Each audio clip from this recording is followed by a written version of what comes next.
여보세요? 여보세요? 네, 안녕하세요, 시청자님. 예, 안녕하세요. 네, 반갑습니다. 네, 어느 지역에 반갑습니다. 어떤 물건 고민이 있으실까요? 저는 영등포구 양평동 5가 한신아파트를 갖고 있거든요. 네. 여기 전망과 음, 여기가 오르지 않고 있다가 이제 요즘에 지금 한 1년 사이에 많이 올랐어요. 네, 네. 예, 그랬고 서구 거맘 신명 3차 음, 거기에 33평이 제 앞으로 있고 여기는 남편 앞으로 돼 있거든요.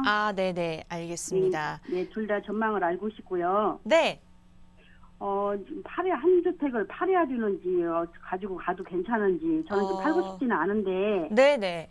예, 그게 궁금합니다. 네, 알겠습니다. 일단 영등포구에 있는 양평동 한신 휴플러스 아파트 말씀 주셨고 1, 2년 사이에 좀 올라서 매도를 할까 말까 고민이신 것 같아요. 이 부분과 인천시 서구에 있는 거맘 신형 스카이뷰 3차 아파트까지 저희가 상담 도움 드리겠습니다. 네, 감사합니다. 네, 소장님 지금 함께 듣고 계시거든요. 인사 나눠보세요. 네, 안녕하세요. 안녕하세요. 네, 네, 안녕하세요. 안녕하세요. 그 서구의 그 신명 스카이뷰 3차를 가지고 계시는 거예요? 네, 이거를 그러면 가지고 계시고 그 양평동 한신 아파트를 또 가지고 계신 거고요. 네. 그러면은 여기 뭐 거주하세요? 어디 거주하세요? 양평동 한신아파트 25평에 거주를 하고 있고요. 거기 거주를 하고. 예, 여기가 너무 좁다 보니까, 네. 이제, 신명 3차로 나중에 이사를 갈까 했는데, 네. 아들들이 여기서 다 커버렸어요. 네. 그래서 이제 그쪽에 가기가 조금 노후에나 가려고 생각을 했던 참인데 네. 요즘에 뭐 이주택자도 하나 뭐 양도세인가 뭐 증여세 이런 세금 때문에 팔아야 된다 어찌해야 된다 했다니까 네. 뭐가 뭔지 몰라서 그러면 일단 거주는 지금 양평동에서 하신다는 거죠? 네 25평. 그러면 몇 분이서 거주하세요? 여기 아빠랑 저랑 아들이랑 셋 세 분이서요? 큰아들은 나가 있고요. 그러면 세 분이서 사기에도 좀 좁으세요, 25평이? 그렇죠. 일단 좀 그럼 볼게요. 그러면 일단 양평동 아까 얘기 중에 하셨는데 양평동께 명의가 누구로 돼 있다고요? 남편 앞으로 돼 있어요. 양평동 거는 남편으로 되어 있고 그러면은 그 서구 건요? 서구는 제 명의로 돼 있고요. 여기는 그러면 각자 그냥 1주택씩 이렇게 명의가 돼 있는 거네요. 네. 그럼 지금 이제 걱정하시는 건 원래 지금 제 정리를 해볼게요.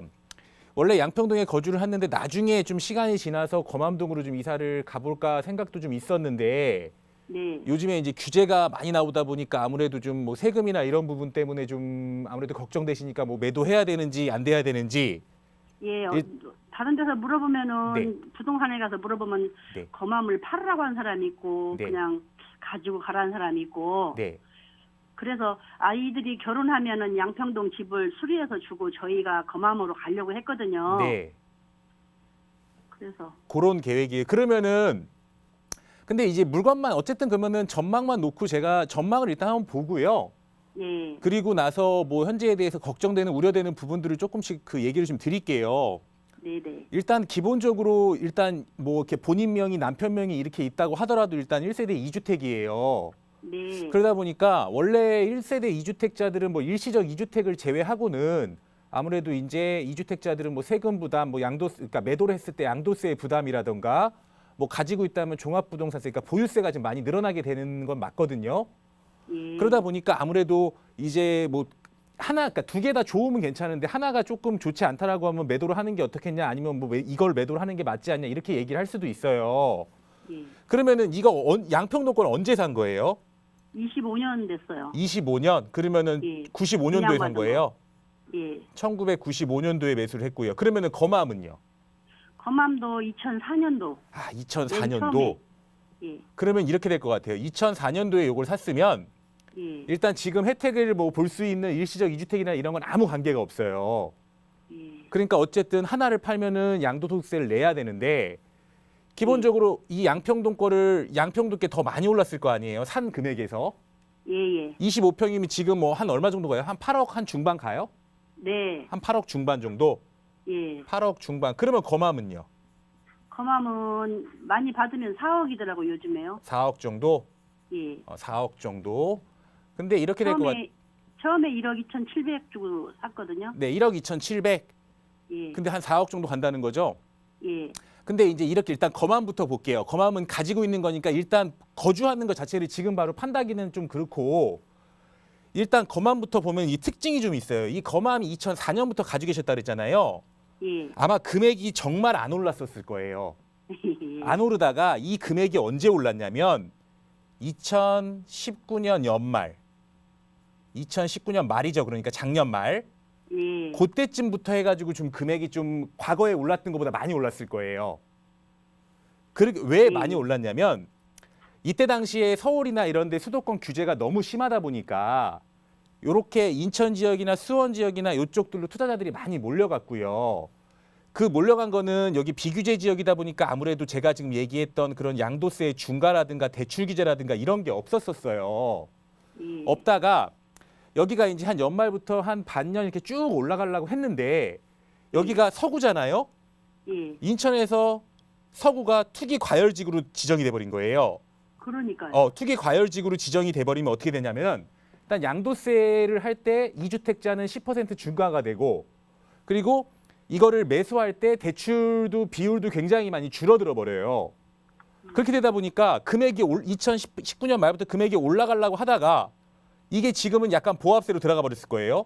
예. 그 중에서도 뭐 조정 지역도 아니고 투기 과열지구로 한 번에 서구가 되다 보니까 아무래도 좀 가지고 계시던 분이 타격을 좀 받았어요. 그래서 지금 상황에서 놓고 본다라고 하면 원래는 지금 이제 규제가 돼 버렸잖아요. 네. 지금 상황에서 놓고 봤으면은 지정되기 전에 팔았었어야 돼요. 이거를. 그러니까 이게 거기가 넓으니까 이제 그 네. 넓은 것만 가지고 미련을 못 버리고 그러니까 오랫동안 가지고 몇 개 한번 계셨는데 살아본다고 했던 것이. 그러니까 오랫동안 그러니까 지금에 와서 그런 거죠. 그리고 그때 당시에는 비규제 지역이다 보니까 사실 규제가 지금처럼 크지 않았었어요. 지금 현재처럼. 그러다 보니까 뭐 나중에 갈 수도 있고 뭐 이런 상황이다 보니까 뭐 가지고 계셨을 수도 있는데 그러면서 거맘지구가 여기 거맘역 주변으로 개발도 하고 뭐 그러다 보니까 그런 데 위주로 좀 연말부터 금액이 올라갔던 거였거든요. 근데 지금 상황이 지금 한 1억 2,700에 사갖고 한 4억 정도 됐다라고 하면 한 2억 5천 이상 오른 거잖아요. 예. 2억 5천 이상 상승이 돼버리다 보니까 세금 부분이 상당해요. 지금 세금이 몇 프로냐면 남는 차액의 38%거든요. 아유. 38%의 2주택자죠. 예. 그러니까 10% 가산. 그러면은 48%예요. 그러면은 2억 5천 남아갖고 한 50% 낸다라고 생각을 해보세요. 세금이 굉장히 많아졌죠. 예. 근데 그게 문제가 아니고 세금을 내더라도 이게 지금 제가 아까 얘기했던 것처럼 투기 과열지구가 되다 보니까 투자자들이 여기를 안 들어가면 지금 저거를 받아낼 수 있는 수요층들은 실수요층이 받아내야 되거든요. 실수요층이 받아내야 되는데 실수요층들도 이 대출 규제가 돼버리다 보니까 아무래도 예전처럼 막 거래가 많이 붙을 때만큼 안 붙어버릴 거예요. 예. 그래서 지금 상황은 그러니까 지금에 와서 보면은 팔았어야지 맞는 건데 지금 어쨌든 못 팔았잖아요. 네. 그러니까 제 생각으로는 우리 요거 어머님이 선택은 좀 하셔야 되는데 제가 몇 가지 주의사항을 좀 알려드릴게요. 지금 이대로 가는데 제가 지금 10% 중과된다 그랬죠. 네. 이게 내년 21년 6월이에요. 6월 1일. 6월 1일자 이후로 매도를 하면은 38%에서 20% 추가가 돼요. 그러니까 지금보다 10%가 더 늘어나 버리는 거예요. 예. 그러면은 58%가 되는 거거든요. 예. 58%. 그러니까 만약에 이거를 매도해야 된다라고 하면 그 6월 1일 전에 매도를 하는 게 그나마 세금을 조금 절세할 수 있어요. 그 부분은 체크는 해두셔야 되고요. 근데 여기서 체크를 하나 더 해봐야 될 게 뭐냐면 여기가 이제 그 인천이잖아요.